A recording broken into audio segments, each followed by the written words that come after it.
পুরুষ, যার গল্প কেউ শোনে না। সে জন্মায় আর শেখে তুই মেয়ে না যে কাঁদবি।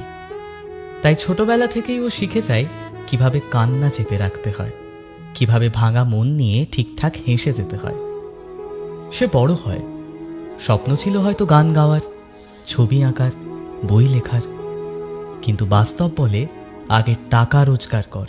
স্বপ্ন তখন ধীরে ধীরে ফিকে হয়ে যায়, কারণ সে পুরুষ, তাকে সংসার চালাতে হয়। সে প্রেমে পড়ে, ভালোবাসে, যত্ন নেয়, সব কিছু দিয়ে দেয়। তবু যদি ভুল করে তাকেই দোষী করা হয়, কারণ সবাই ভাবে পুরুষ তো ভালোবাসায় সিরিয়াস হয় না। সে বাবা হয়, ভাই হয়, বন্ধু হয়, প্রতিটি সম্পর্কে সে নিস্তব্ধ ভরসা। সে নিজে কাঁদে না, কিন্তু কারোর চোখে জল এলে পুরো পৃথিবীর সাথে লড়তে পারে। তার কষ্ট, তার হতাশা, এসব যেন কখনো গুরুত্বপূর্ণই নয়, কারণ সে পুরুষ। তাকে শক্ত হতে হবে সবসময়। কেউ জিজ্ঞেস করে না তুই কেমন আছিস, কারণ মানুষ ধরেই নেয় সে তো পুরুষ, তাকে তো ঠিক থাকতেই হবে।